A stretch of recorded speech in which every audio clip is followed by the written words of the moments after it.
So. Yeah. Yeah. It's like, sorry.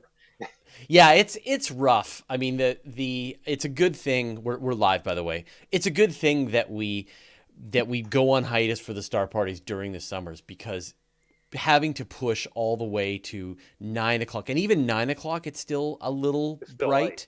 So we Yeah. could probably go to like 9:30 Pacific time, and then for you, Dave, like you're starting at midnight and then going until 1 or one Well, thirty, 2 in the morning. I, I lived in Alaska back in the 90s, and for the summertime, you just packed it in because it's daylight for 3 months. So Yes, yeah, up and there, so we're pretty close here in Canada where I am. It's starts to the get light around 4:30 in the morning and then gets dark around oh, 10:30 at night. the the challenge is what date is it that you can see the first star? Like somewhere in July would be like, oh, we can see Arcturus now. It's the first time we can see a star. So Yeah.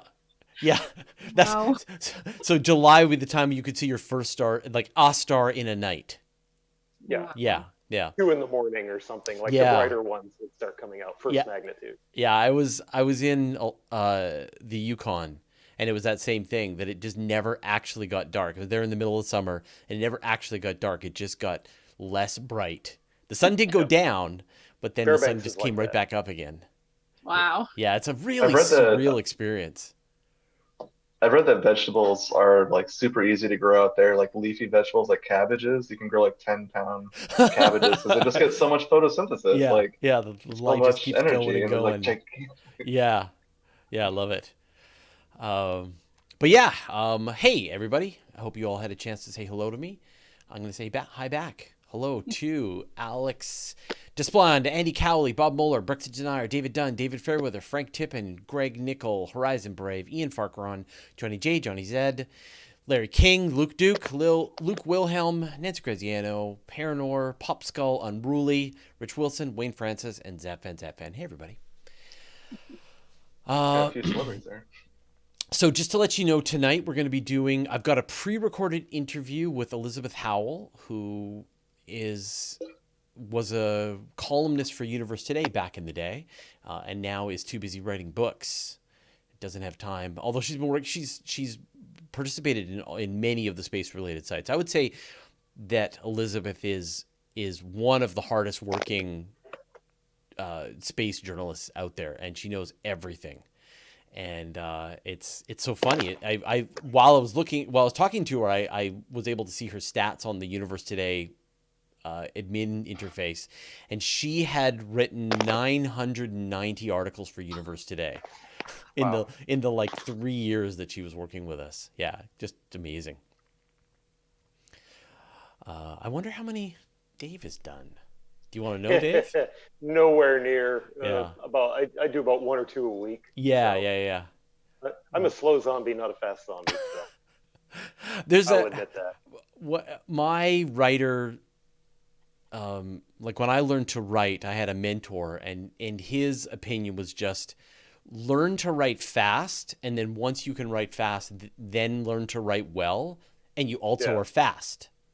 So you have the added advantage of also writing fast, and so you can write well I fast. I will say I don't do a lot of the look at the pretty picture kind of like the filler articles. So I tend to I try. I hope I bring quality.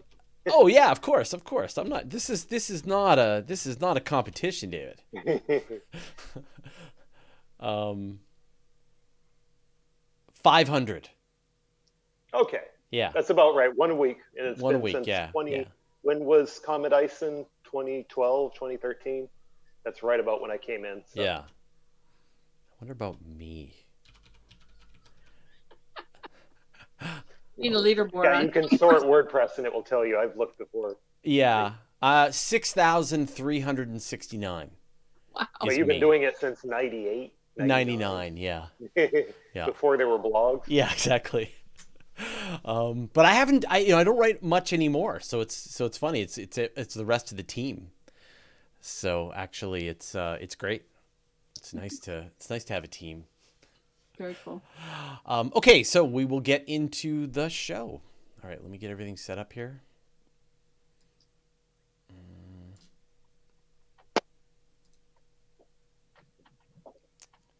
Okay.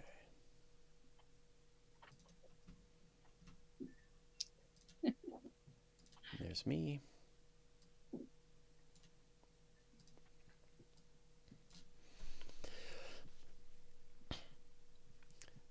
Hello and welcome to the Weekly Space Hangout for Wednesday, June 24th, 2020. I'm Fraser Kane, publisher of Universe Today. This week, we're going to be talking about Mars launches coming up in July, comets that will grace the nighttime sky, an eclipse, two conjunctions, either the lightest neutron star or the heaviest neutron star or the lightest known black hole. And surprise, surprise, another starship explodes, but this time on purpose. Joining me this week, I've got on my screen Dave Dickinson. David. Hey, fresh off the virtual star party from Sunday night. Yeah, you've recovered. I think I'm the only one that overlaps other than you. Yeah, it's only been a couple of days since I've seen you. We've got Pam Hoffman. Pam, how's it going? Awesome, thanks. And we got Michael Roderick. Michael. Good to be back. And Michael, you didn't know, but you were featured in my latest question show last week. Or 2 weeks ago?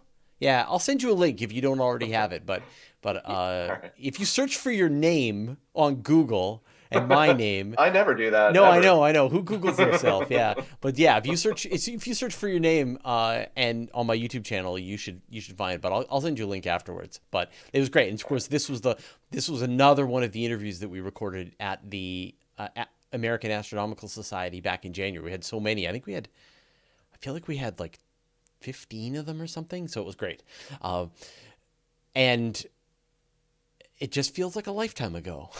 So long ago, back in the before times. All right.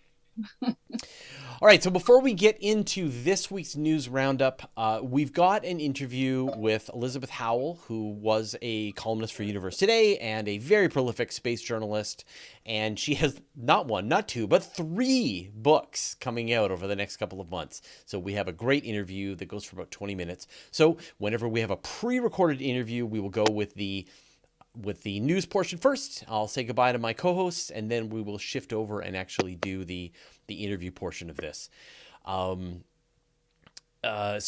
also, just another reminder, of course, as we are nearing, this is the second to last episode of the Weekly Space Hangout before we go into our summer hiatus. So I encourage you once again to sign up for the Weekly Space Hangout crew. This is the community. These are the executive producers of the show. They will be glad to talk with you about space news. It gives you access to this great community. You can see the Slack down here, and they will help you teach you how to be an executive producer. If you have any interest in talking to astronauts, this is a good way to do it. So go to wshcrew.space, and they will give you everything you need to join. Totally free. Just be part of the community that runs this show. And I literally mean this. They are in charge. I am their humble servant. So you get to be in charge of me. All right, let's move on to this week's news portion. Michael, you're on my screen. Tell us about this weird thing that was seen. Okay, so hopefully you've all heard of LIGO. It is a different kind of observatory. We're not looking at, not really looking at space. We're kind of trying to measure the deformation of space.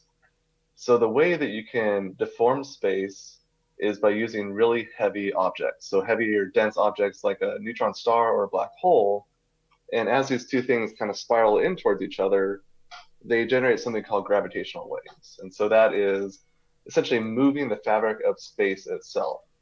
And so with LIGO, we can actually detect those ripples of space from these very massive and dense objects. And so LIGO's found, I want to say like 30 black hole mergers, several black hole mergers. It's finding about 1 a week. Yeah.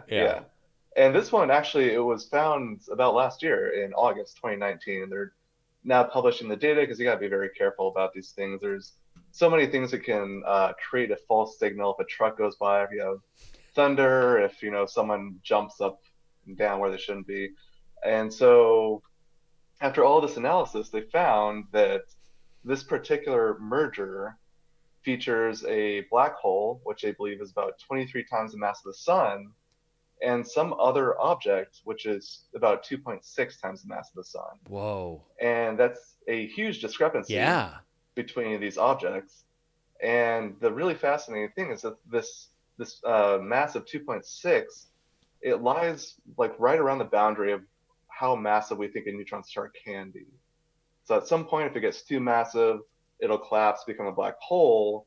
If it's less massive than this limit that we're not really sure of, then it just remains a neutron star. So this object then is either the most massive neutron star we've ever found or the least massive black hole, which either way, that's pretty cool.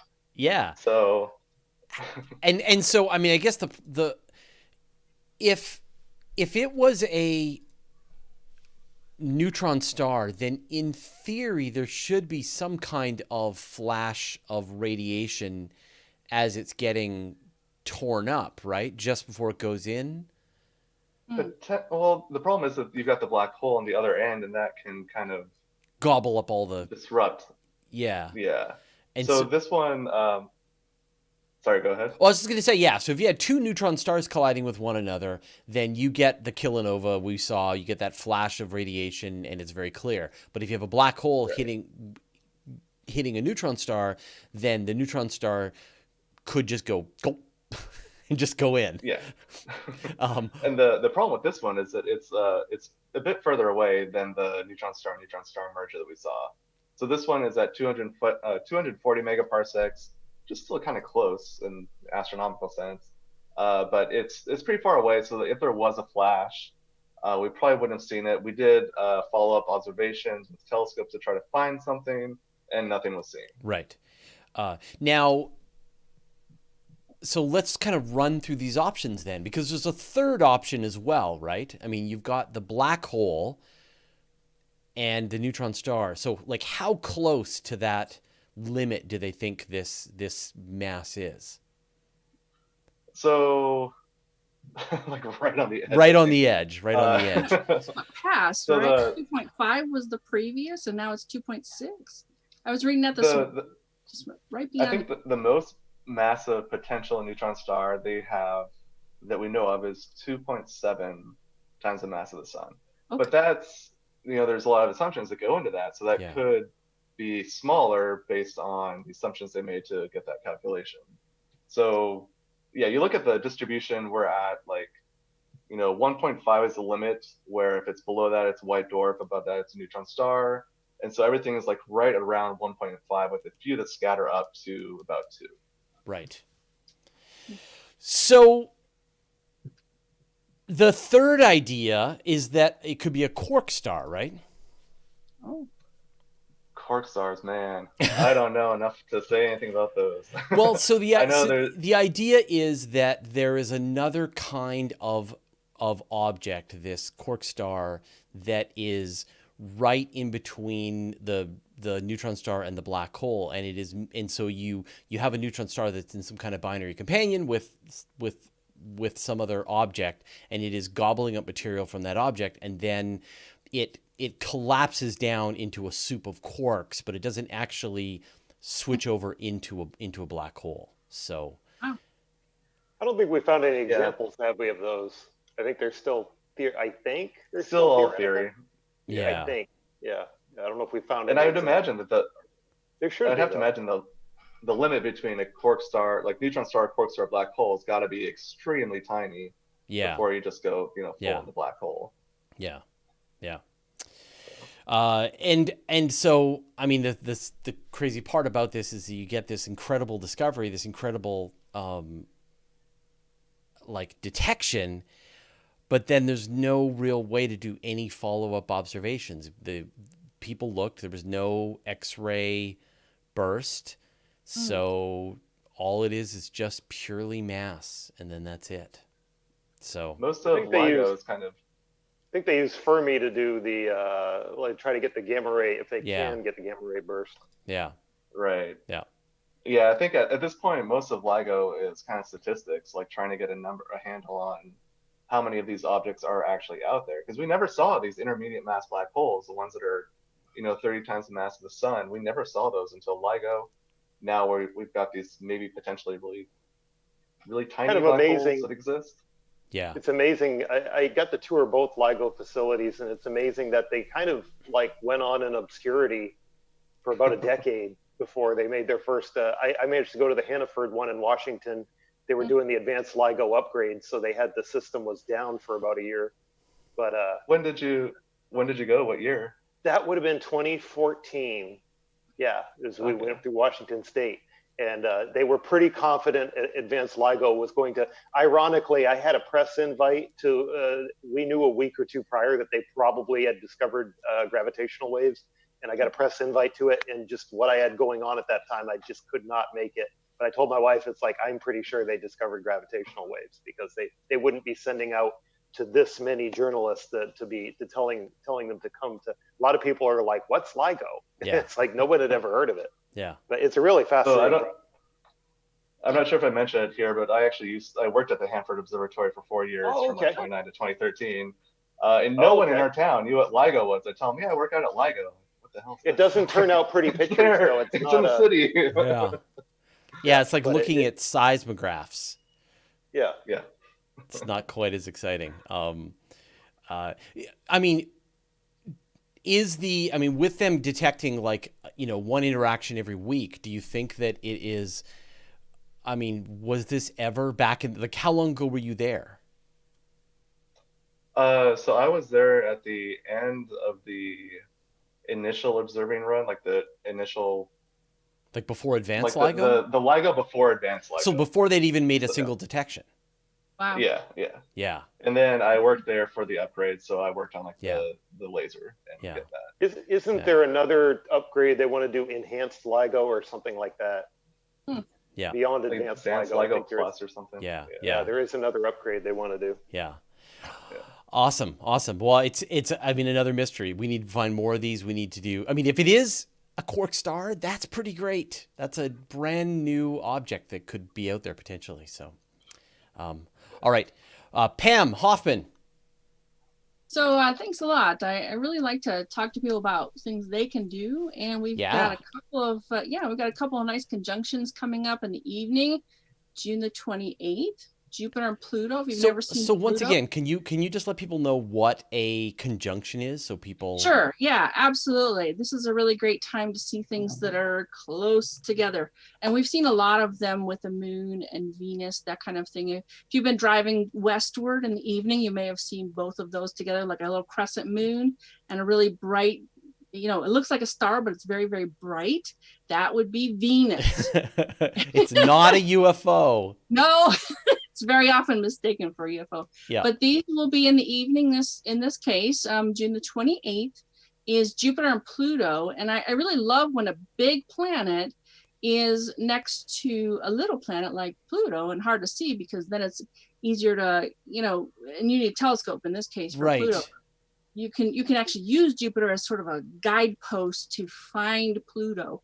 And I love telling people about these. And I know it's hard to see, like you might see Mercury and Venus together, and you can see them very well.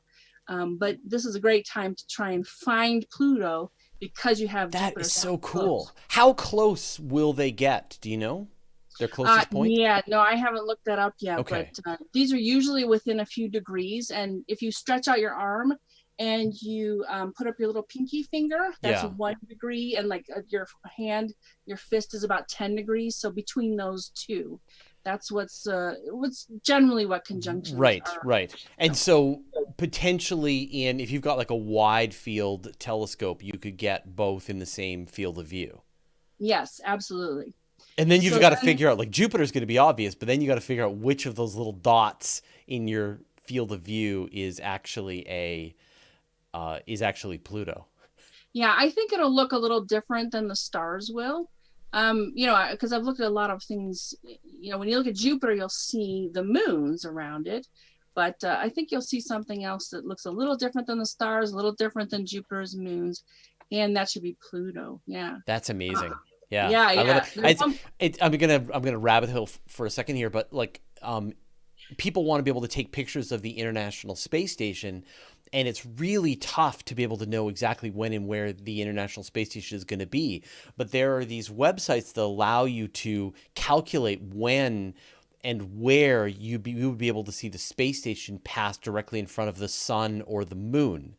Oh, okay. And so you go down to that location, and because the space station will be passing through the shadow of the Earth, you won't actually see it. But you at the appointed time, you turn on your camera, you record video, and then you look at the video afterwards, and at the exact moment, boom, you got the space station passes right in front of the moon, and you got a picture of the space station. So it's a trick. CalSky and it's Transit Finder, I think, is the app.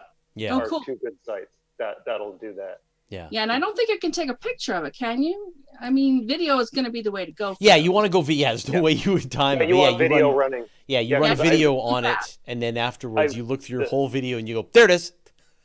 The transit is usually less than a second. Yeah, when it goes in front of the sun or moon, so it's very quick. Wow. So yeah, you just that run is quick. video. Yeah, I have caught it before. But. So conjunction number 1 is Pluto and Jupiter, which is I've never heard of anyone mentioning that. That's why I'm kind of getting pretty excited about this. What's the other one, Pam? July the 6th will be Saturn and the moon, also in the evening. And then we got between those two, we're going to have, and this is so cool because it's really fun for the United States, on July 4th into the 5th, there's a penumbral eclipse of the moon. In other words, this is just a part of the Earth will be, obscuring the moon from the sun. So for here, we start celebrating in the evening, and this is kind of a cool way, if you don't want to look at fireworks, you can try and see this eclipse of the moon in most of North America. I'm so sorry, Fraser. It will not be in the northern part of. You know what? Penumbral eclipses are boring. It's great to know that it happens, and I have actually gone out and watched a penumbral lunar eclipse, and you do sort of see the moon.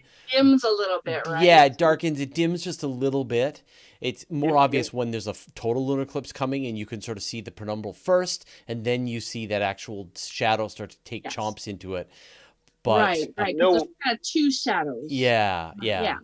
What you can do is take a photo before, during, and after, and you do see the difference. Yeah. It's like a little tea-colored shading on the moon. Yeah. A few years ago, we had a penumbral eclipse a few years ago, and it was there was a huge amount of, how things on the internet just kind of get blown up. And there was a huge amount of interest, and I had to keep feeling, it's like, this is just penumbral. It's not that awesome, but I actually ended up live streaming it anyway because there were just so many people were talking about it. Very cool. It's like the supermoon. It's kind of not that big a deal for us who have been observing for a while, but everybody gets excited when there's a supermoon. Yeah. So I'm on board for that. An eclipse on July 4th in 2020 sounds very ominous. So I might stay inside on that. But I hope you're wrong.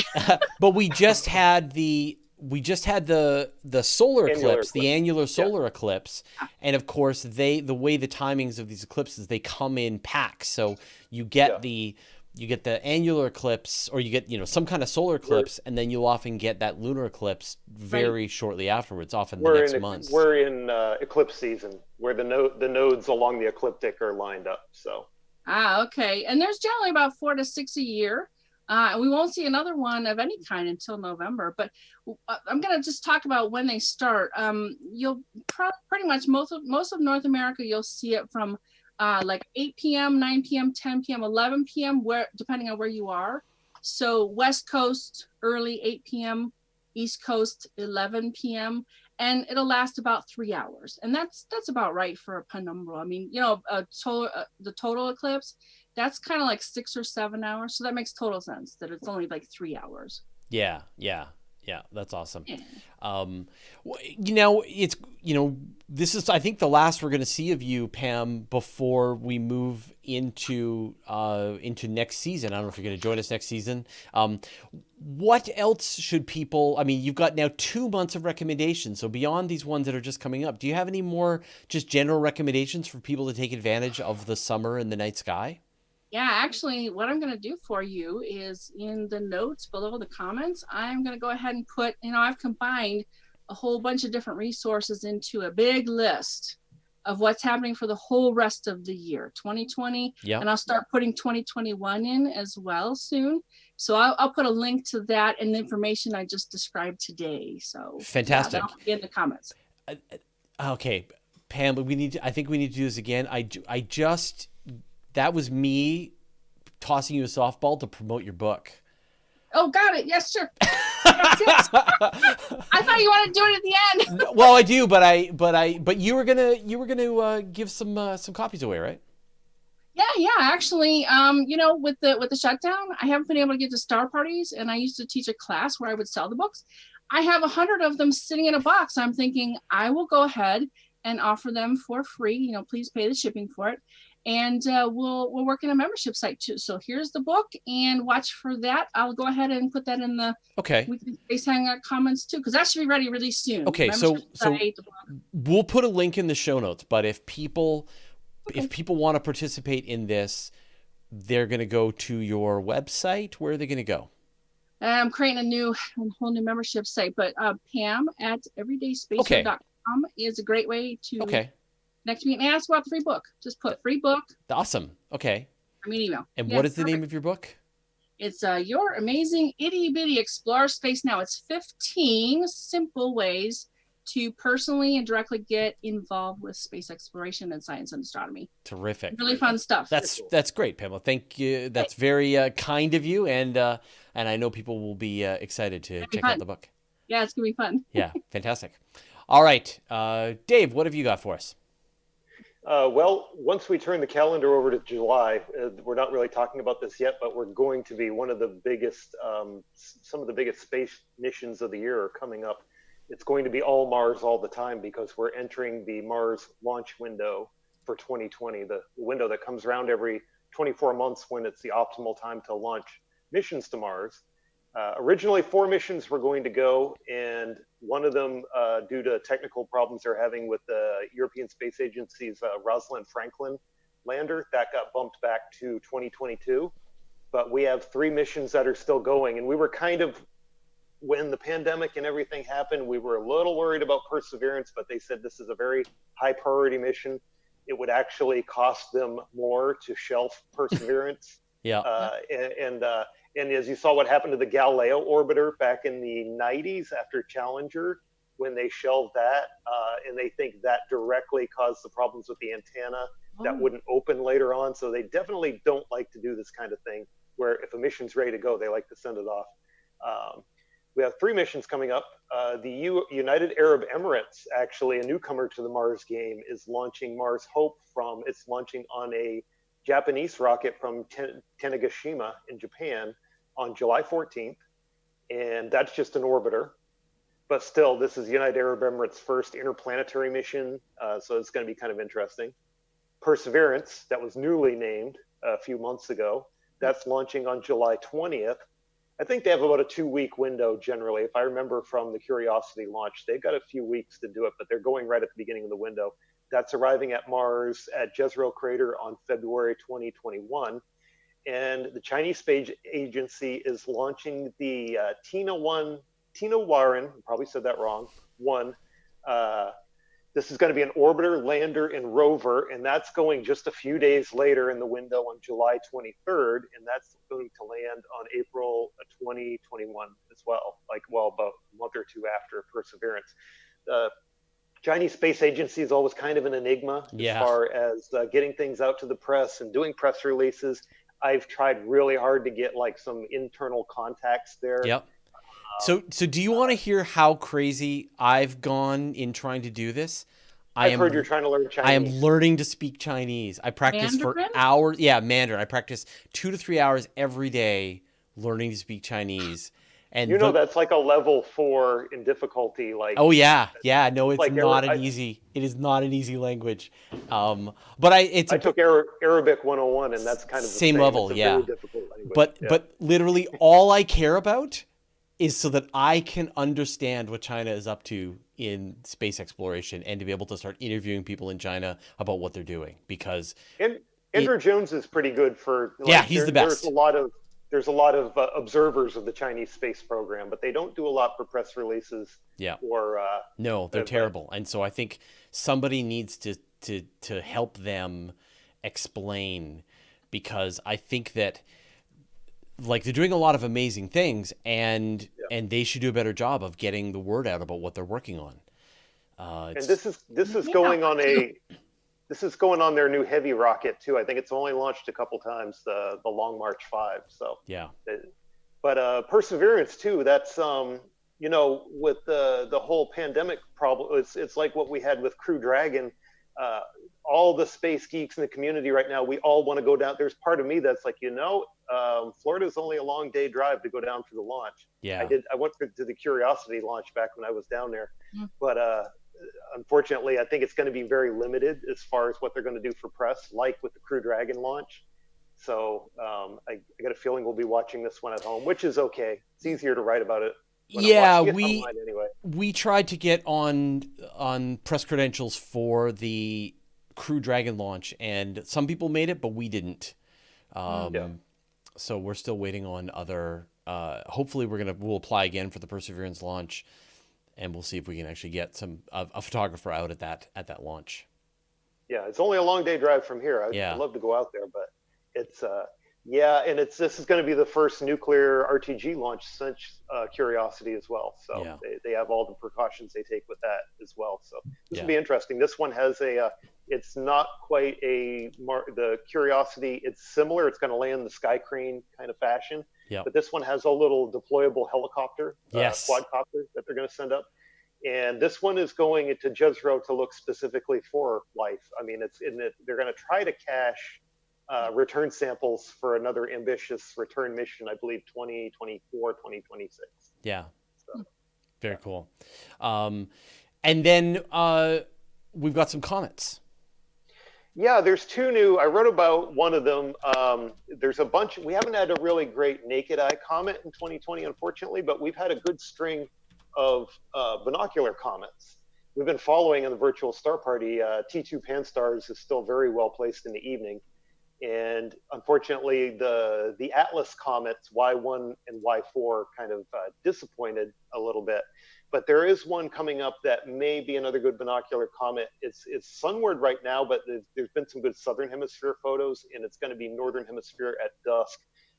This is comet C2019 U6 Lemon. This was found by the Mount Lemmon Sky Survey outside of Tucson, another automated survey. This one, it should be topping out in the next coming weeks, about 5th or 6th magnitude. It's right in that area of sextans going into Leo, so it's going to be coming. We might be able to get it for virtual star party. The elevation was a little low. I'm checking these every Sunday night to see if we can. I'm hoping with this new EV scope that I'm going to be testing, I could maybe. Comets are always kind of interesting to get some photos of. Yeah. This one, it's interesting too that I noticed on the research that its orbit is actually getting changed slightly. It's coming in on a 9,000 year orbit, give or take a century, and it's going out on a 5,000 year outbound. And this is because of Jupiter. And I remember back in the Hale-Bopp days, I remember hearing this little statistic that was stuck in my head. They said that any comet coming into the inner solar system stands about a 40% chance of having its orbit altered by Jupiter outward. Because Hale-Bopp, the same thing happened. It got shortened by a few thousand years on its orbit going outbound, and that's always kind of stuck with me. That's kind of an interesting little Jupiter doing that goaltending thing that it does. So, but none of these have the potential to be the comet that I deserve. No. Okay. No. There's another one. It's currently in SOHO's view, as a matter of fact, is F3 Neowise, discovered by the Neowise survey, and that one is going to be another. We get about a half dozen good binocular comets. I consider binocular between 10th and 6th magnitude. Yeah. You get above 6th magnitude, then things get interesting. So we're due. We haven't had a good. There's McNaught that went down southern hemisphere. There was W3 Lovejoy that was southern hemisphere. Really, it's been Hale-Bopp and Hyakutake were the last good northern hemisphere. It's amazing we haven't had a good northern hemisphere comet since the advent, really, of digital astrophotography.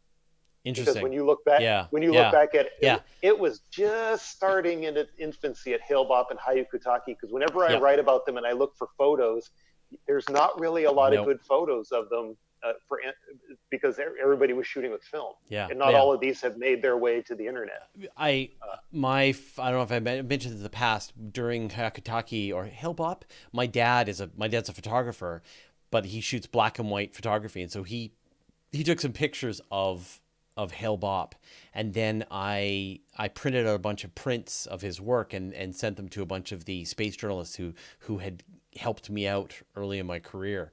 And they're beautiful pictures, black and white though, framed picture of this comet, but it just doesn't, like, now the technology is totally different. I can't even imagine what pictures would look like of those comets with modern techniques, modern gear, etc. It would be 98, 99 digital photography. There was still that argument out rough. there whether digital was serious astrophotography at the time. Yeah. That's still on film. Yeah. My dad shoots on film, black and white, in the in the dark. I was shooting film back then. Yeah. Yeah, I was still shooting film. Yeah. You don't get the pixels. No, it's a beautiful picture. I might have one kicking around here somewhere, but I think I sent to do them the all. long tracking and the hyper cooled film, and it was a different world. He just shot the sky. He just took a picture of did as long of an exposure as he could with his camera, and that was it. I did photography class in high school. You had to keep a notebook and write down the f-stop and the shutter speed on everything you shot. Yeah, old school.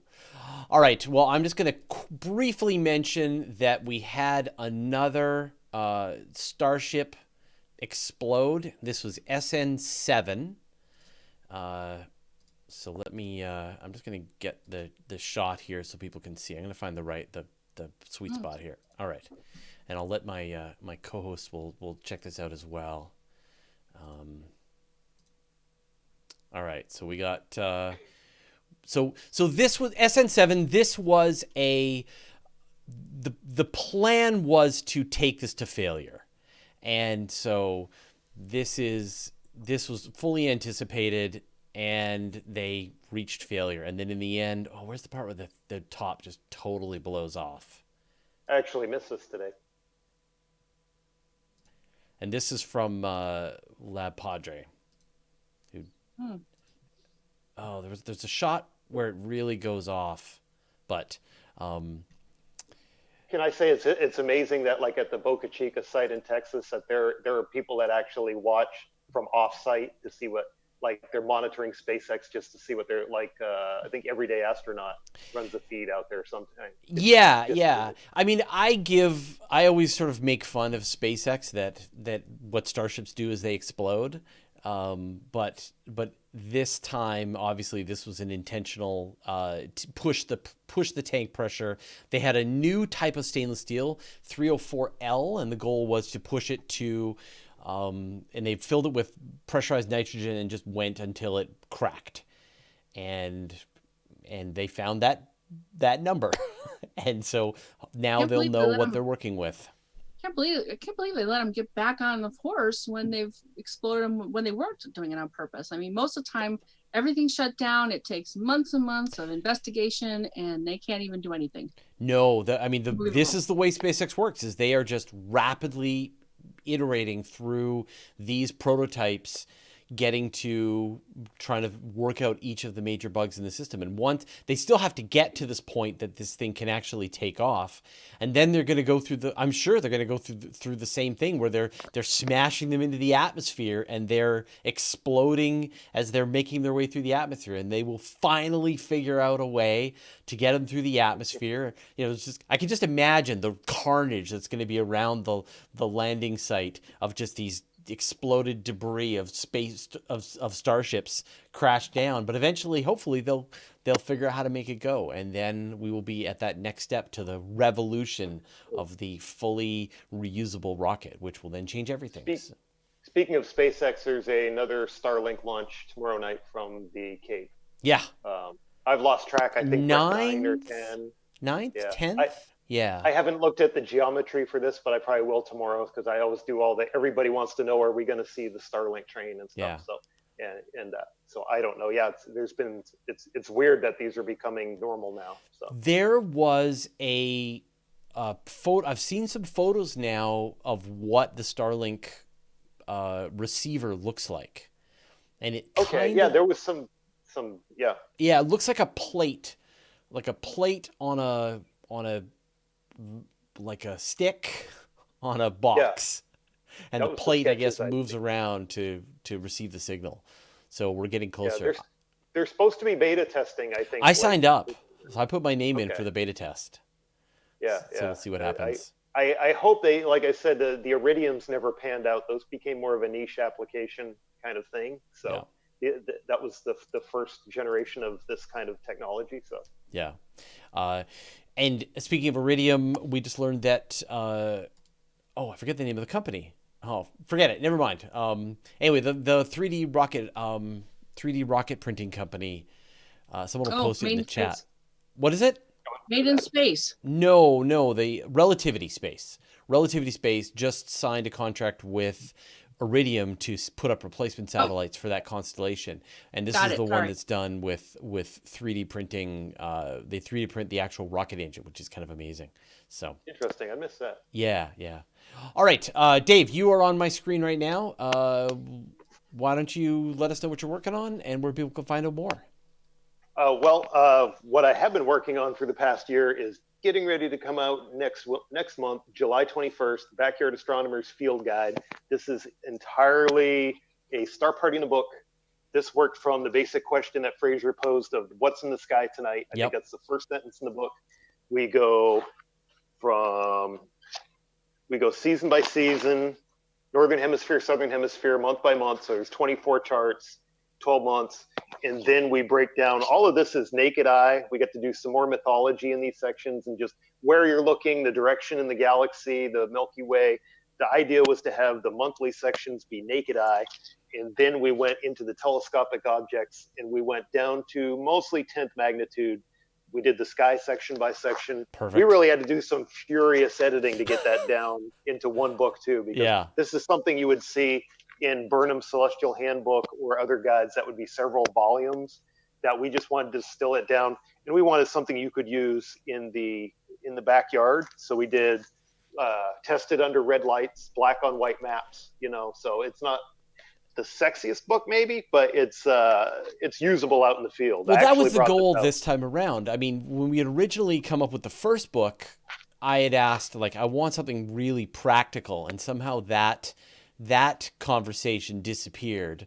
But this time around, this book is all about it being very practical. And so I wasn't entirely happy with the maps in the first one. The sky maps were a little, they were the best. And we just did seasons. We didn't do months in this one. This is because this had solar astronomy, comets, asteroids, basically everything amateur astronomy we could think of. This, we concentrated just deep sky. I think in retrospect, it was the right move. I think it's a great way to have one be this just like how to become an amateur astronomer, and just like and it's filled with beautiful photography that you can really appreciate. And this book is a practical tool that you take out with you and start looking at the sky. So I think the hope is one will be sit on your coffee table and the other one will be destroyed because you are taking it out into the field and you're using it. So great. And of course it's going to be out in July when we'll be on hiatus. So now is your July chance. 21st. Right on. I can't wait. I hope I'm on the list. You should be. Yeah. All right. We were going through and mailing out books to people. So great. Yeah, I can't wait. Fantastic. Congratulations. Of course, you're Astro Guys on all the things. Yes. Right on. All right, Pam. Yeah, sounds amazing, Dave. I'm looking forward to seeing it. Yeah, like I said, creating this new membership site, and I think it's going to be a little bit of a twist. I want to really put together some teams that start to figure out how to use all this great new tech and build some things that we can get out there. So and like I said, free book. Yeah, free book. Kind of the the teaser to bring you in. So come on down, Pam at everydayspacer.com. Perfect. Michael, what are you working on? So we are going to be doing a live stream Astronomy on Tap this coming Monday. So we are a state college chapter in Pennsylvania, but it's online. Anybody can come. So I'm on Twitter at Michael Roderick, and I have the link for the live stream on my Twitter. So we're going to be talking about how coronavirus has affected astronomy observing, and how we can actually use the sun to help us find exoplanets. And so we're going to be doing those two talks by two different astronomers, We're going to have trivia, and we're also going to be making our own astronomy-themed cocktail, which should be pretty exciting. So come out Monday, 7 p.m. Eastern Time. Fantastic. Check us out on YouTube. Awesome. Okay, great. And of course, I have, let's see, we had a new episode of The Guide to Space come out on the Proxima Centauri planets. I've got a new question show coming out tomorrow. On Friday, maybe not. We're going to have an episode on the new Trident mission that NASA has announced. And then, of course, the final star party of the season happens on, I think we've got our last episode of Astronomy Cast on Friday, the final episode of the star party on Sunday night, and then my last open space on Monday, and then the last weekly space hangout on Wednesday. So we are definitely down to the last episodes of everything. And then we will take a couple of months to recuperate. So, all right, I'm going to bring everybody up on the screen so that you can see them all here. Thank you. I won't get a chance to probably talk to most of you until the next season. So I really appreciate and always enjoy working with all of you. It's been super fun. And, you guys all did a great job joining us this year as our newest recruits, and I hope that you guys will stick around and continue on next year. Thank you very much, Fraser. Fantastic. Have a great summer. All right, let's shift over into this week's. There it is. Okay, this week you saw my eyes close. All right. Again, this is an interview with Elizabeth Howell. She was a writer for Universe Today. She has been a writer for Space.com and many other places. And is working on 3 books simultaneously about the search for life on Mars, the Canadian Space Agency history, and and time travel. So let's get into the interview. Here we go.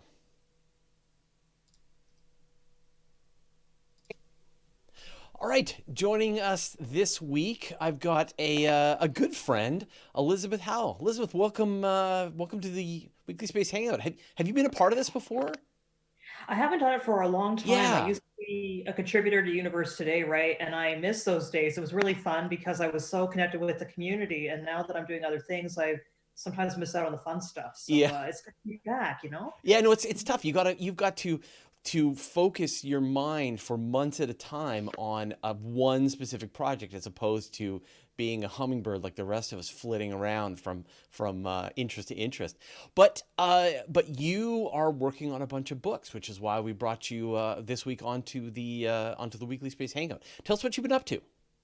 Well, I just finished a book about time travel, which was released through Skyhorse Press. And so it's sort of funny right now, right? Because we're all feeling like we're in a time travel moment with all this strange stuff happening around us. So that was not known, obviously.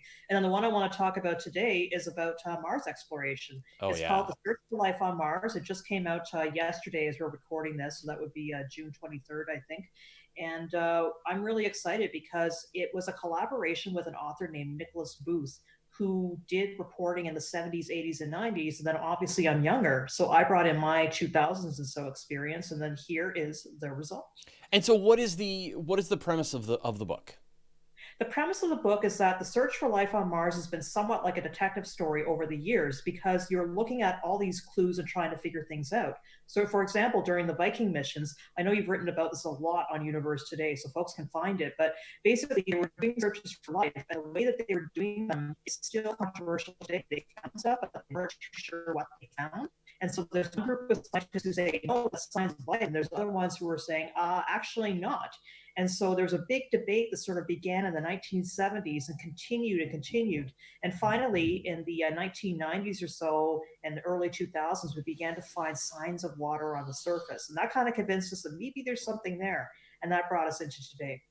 And I mean, we can't resolve that mystery, but what is the cutting edge now, I guess? I mean, is that what you're up to, is like the search for Mars life today?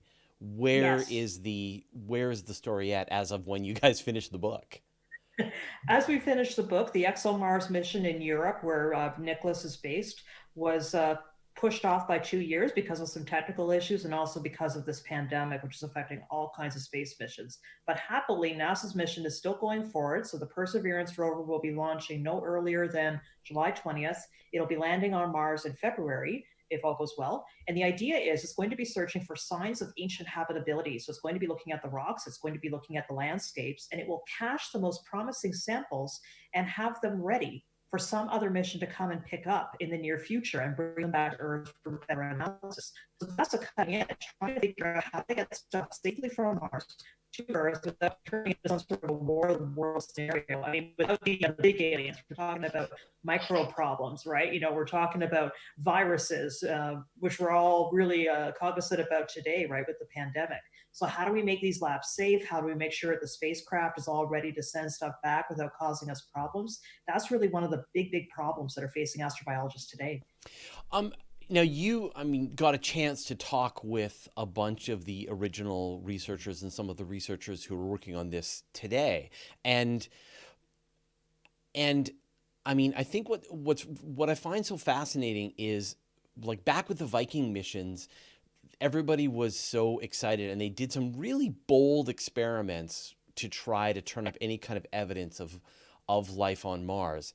And they found inconclusive results, which are like the worst kind of results. So do you feel like NASA and the researchers have sort of have learned a fairly powerful lesson from this? And what impact has that had on the missions now, Perseverance and things like that?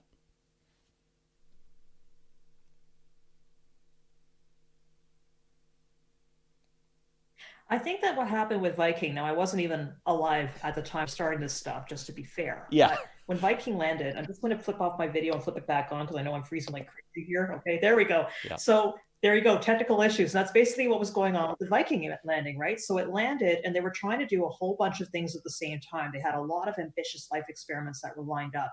And I think they tried to do a little bit too much at once. And because they didn't have that stuff kind of lined up sequentially, they were trying to get a lot of stuff done very quickly. And I think that what they learned from that was to sort of take a step back and do it one thing at a time. Right. So for example, when the Spirit and Opportunity rovers landed back in 2004, they were basically like, are there any rocks out there that might have been formed in water? Are there any features that might have been formed in water? They weren't even wondering about life, back then per se, just whether the environment had water in it. That was basically one of their main features.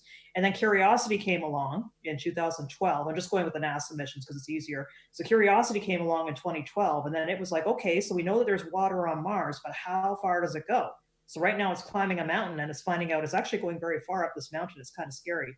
So then we got Perseverance coming along and it's saying, all right, we know that the environment was habitable, but were there microbes in it? So these are one step at a time as opposed to everything in one package. So I think that's what we learned from Viking. Yeah. And do are people hopeful, do you think? Do you think that Perseverance is going to be the machine that's going to be able to find conclusive evidence that life was acting on Mars in the past, or do you think it's going to be some follow-on mission? Well, here's the interesting thing. Perseverance is caching stuff, right? It's putting stuff aside for some other mission to pick up and bring back to Earth. So really, it's going to be a collaboration between at least 3 sets of teams. So there'll be the Perseverance team that gets the spacecraft to the surface and roving around and picking up stuff. Then we have the sample return team that brings the stuff back to Earth. And then we have the Earth laboratories that are checking out all of the samples to see what's going on. So it won't actually be one mission at that point. It's going to be a minimum of 3. And I think that really shows the importance of doing multi-mission sort of exploration. You don't just go with one idea in mind. You sort of go, I'm going to do step 1, step 2, step 3, step 4. And the big challenge, of course, is making sure there's a continuity in terms of funding to make that happen. Yes. I mean, thankfully at JPL, NASA's Jet Propulsion Laboratory, they have people that stay there a long time. They tend to do more than one mission. So the personnel are in place. But does NASA get the funding year to year to make that happen is really the big question. And we've seen the implications of funding coming and going on other missions, and especially all of the crewed exploration of the solar system, switching between the Constellation program and the Space Launch System. We're going to asteroids, we're going to the moon, we're going to Mars.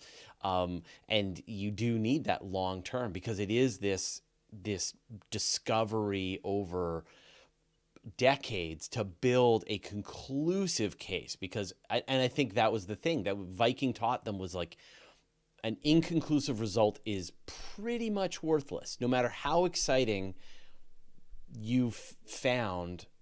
At the end of the day, if it's inconclusive, then you can't stake anything on it. And so you've got to be sure, even if you're going for something that's a little less ambitious. And I think that's definitely driving. Yeah, I think the problem is this is sort of the way that NASA works. NASA, of course, is situated within a federal budget, and that budget needs to be accountable to a public and to politicians that may not necessarily understand how science works. Now, scientists, you and I understand scientists, we've worked with many of them, we have science backgrounds. We know that inconclusive results are a part of science. You do things and you may not find exactly what you're looking for. That's still considered progress. Unfortunately, politicians and the public don't see it the same way, Yeah. right? They see it as a failure. And that is one of the reasons why there was such a gap between Viking and those missions of the 1990s with Mars.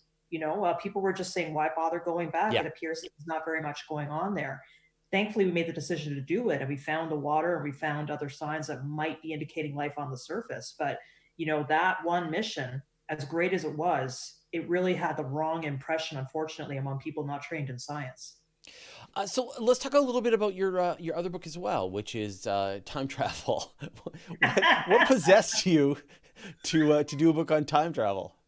I wonder that myself, because it's such an ambitious project, and there's so many ways that you can attack it. But what I decided to do was to sort of say, what really inspired me when I was 13 years old, 14 years old, when I was watching Apollo 13 and all those movies. And I was watching Back to the Future as well. That was one of my favorite movies growing up. My husband and I were just rewatching the first one last night and having huge nostalgia because it's so well done. Yeah. To this day. It explains time loops and all sorts of other aspects. So my inspiration in going after it was really to help that next generation of people. So those who might be sort of in that teenager or sort of preteen stage, find a bit of science that excites them. So they may not end up being space journalists like I did. They may end up doing something completely different. So even can't even imagine the social media is taking off in a way where it's really need information. Yeah. But just as long as they got that scientific knowledge and that scientific understanding, and there's something that excites them, I don't care, So I went into time travel and I found all these franchises all the way from basically when things were being written down. So we're talking H.G. Wells and all that stuff. Right. Up to the present. I mean, I even covered Bill and Ted because it's coming back, right? Awesome. There's going to be a new Bill and Ted. Yeah. And that was why it just was a journey to sort of show people how science fiction works and how they're sort of borrowing from science at times. It's funny. I have a very similar approach to this as well, which is that I can see this journey that people go through when they show up in the comments in the chat on the videos and the stuff that I do. Is they're like, when are we gonna have warp drives and how do wormholes work and time travel and all this kind of stuff. So clearly science fiction has got them enthusiastic about these concepts and it made them curious for more. I have to be the bearer of bad news that probably none of this stuff's going to work. I'm sorry. We're never going to travel at faster than light speeds. To the best of our understanding, that the universe is incomprehensibly large, and we're going to spend our time scratching away at the edges, hoping to understand little bit by little bit. But welcome, and now let's get into the fun part, which is when you start to really understand what's actually going on, you can really appreciate the discoveries that are made and the improvements and the increases and as each little piece of knowledge gets added to our collective. And so thinking about time travel and thinking about the implications of paradoxes and so on. So who has actually done the best time travel concept, do you think? Oh, it's so tough because some people were going more realistic and some people were going less realistic, but maybe I'll just go with the one that I found the most inspiring and that has inspired a lot of people. So today it was a deliberate decision. Actually, I'm wearing a Starfleet. I can't really see it. Anyway, that's a Starfleet symbol on me.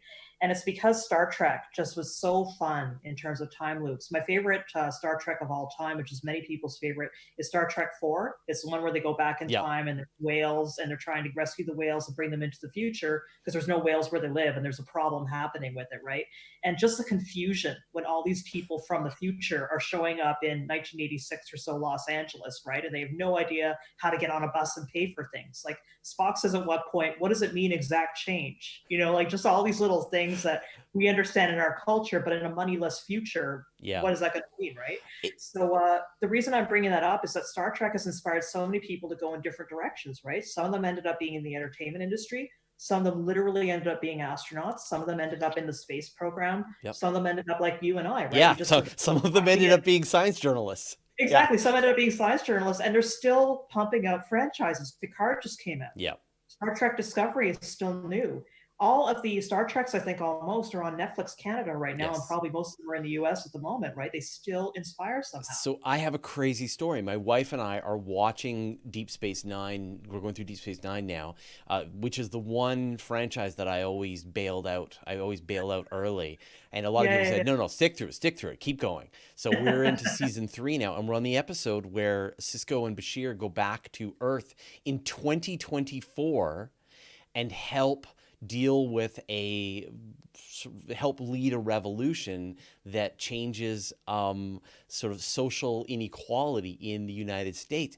And I highly recommend you watch this again in the time that we're in right now. Like, the technology is hilariously wrong, but the social issues that they're dealing with, absolutely prescient. It's a stunning. You watch this show set in 2024 that was filmed back in the mid 1990s, and they totally got where society was heading and what changes needed to happen. It just gave me chills watching it. So I think that's what made it great.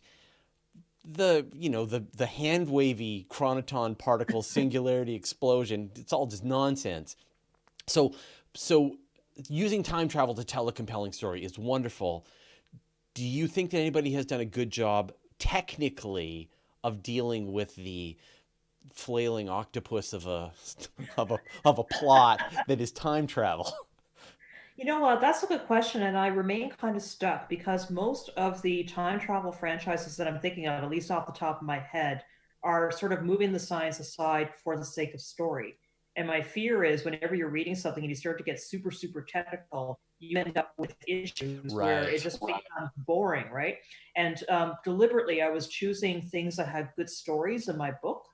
So I was sort of excluding those ideas that were more scientifically rigorous at times, although I was showing about science with that. So I'll just kind of leave that as a cliffhanger and say, I'd have to do some more research and think about it, because I think that a good story and good science, there's sort of a good pathway for a while, but if you begin to get too exacting, then it kind of gets in the way of things. But I'm not saying there are authors that are better or worse. Like Isaac Asimov, for example, he did a good story that I talked about there, where he talks about the butterfly effect, which we still talk about today, right? That was Ray Bradbury. Sorry, Ray Bradbury. What am I saying? Ray Bradbury had the butterfly effect, right? So I have that in the book, and so that might be one example where you're getting closer to the science. And of course, anything Isaac Asimov too, not that story, but anything Isaac Asimov would be closer to the science. But again, even they make sacrifices, and they know it. Yeah, I would say from a movie television. Have you seen the movie Primer? No, tell me about this. Oh yeah, it's a movie that came out back in the mid 1990s, I think, early 2000s, and it is about these two guys that set up a time travel machine in a nearby warehouse and then use it initially together, and then after a while start to use it independently to mess with each other's use of the time travel machine. And it has led to whole websites dedicated to trying to work out what was actually going on. And so when you watch it, it is confusing and perfect in that way, because I feel like it captures just how mind-bendingly difficult it is when you really think about the implications of time travel. So Primer, check it out. One last thing that I would want to bring up is the fact that, of course, we're both Canadians, and you are also working on another book about the Canadian space industry, which is great. I can't wait.